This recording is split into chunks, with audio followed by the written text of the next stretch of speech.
Hey guys, Foxdrop here. Today we're doing something slightly different. Today we'll be delving into the magical world of esports, taking a look at SKT's Game 2 versus their best of 5 series at MSI against Flash Wolves. Specifically, we'll be taking a look at Faker's performance in this game. Now, it's no surprise to see Faker popping off. I'm pretty sure we're all used to seeing that. However, the way in which he popped off this game is really interesting. Faker basically carried this game without killing anyone. And the reason why I want to take a look at this game specifically is because I want to challenge or really emphasize the definition of what it means to carry in League of Legends. Because I feel like as a community, people have this mindset that carrying equals killing.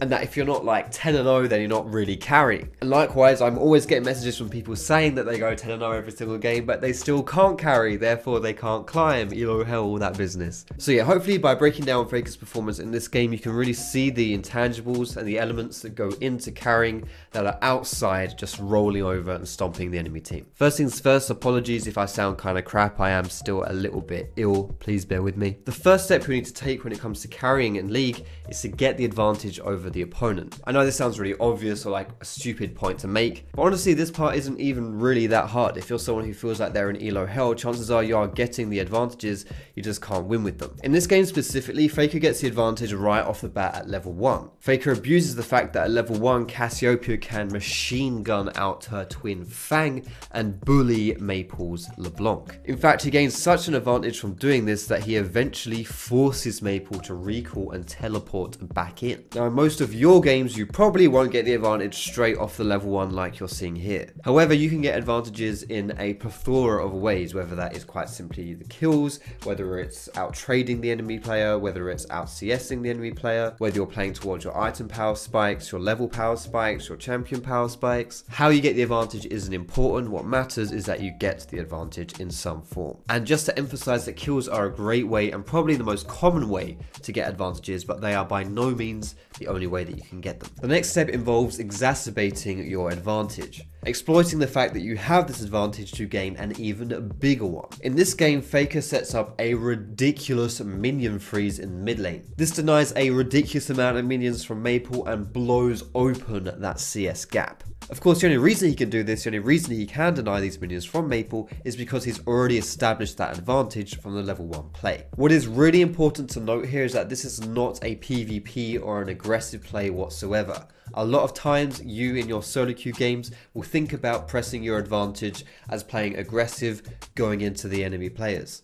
This is a great example of how you can get advantages, how you can screw over the enemy team without even fighting them. What's even better about this point here is that right now Faker is not just pressuring Maple, he's starting to put a huge amount of pressure onto Casa, the jungler for Maple as well. Because ultimately in this mid lane something has to give. Maple needs that catalyst to get back into the game. And because he's at such a disadvantage, he can't provide that catalyst from himself. He's gonna need some help from his team. And as the jungler, you can guarantee that Casa's being put on superhero duties here to save Maple from Faker. And of course, if you're drawing a lot of pressure from the enemy jungler, it means that your allies aren't receiving that same amount of pressure. This means that they can play more liberally, more freely, more to how they want to, and increases their chance of success. Now in your solo queue games, the way that you take your advantage and turn it into something greater can come in the form of various methods. Freezing minion waves and screwing over the lane position like Faker's doing here is obviously a great way to do it. You can do something as simple as putting down some vision in the enemy jungle, because the more you can see the enemy jungler, the less likely it is that he's going to have a good game. Of course, there are always the aggressive options as well, like fighting the enemy players, forcing trades, knowing that you're going to win them. And if you're the jungler, you can invade, you can try and bully the enemy jungler, you can counter jungle his camps away. There's a lot of stuff that you can do. And the third step here, which is kind of a continuation from what we were talking about previously, and this is where the game really starts to snap. And this is all about drawing attention to yourself from the enemy team without giving up too much. As you see in this game, it reaches a point where Faker draws so much attention from the Flash Wolves that not only does the enemy jungler, Graves, show up to try and kill him, but so does Shen with his ultimate. He's essentially got the attention of 3 players here while also blowing the Shen ulti, which is extremely valuable. Faker does have to blow his flash, but it is totally worth it when you consider the advantages that his team can gain here. Even outside of any specific plays that you can make as these side lanes here. just seeing where the enemy jungler is, knowing that the Shen ultimate is now on cooldown.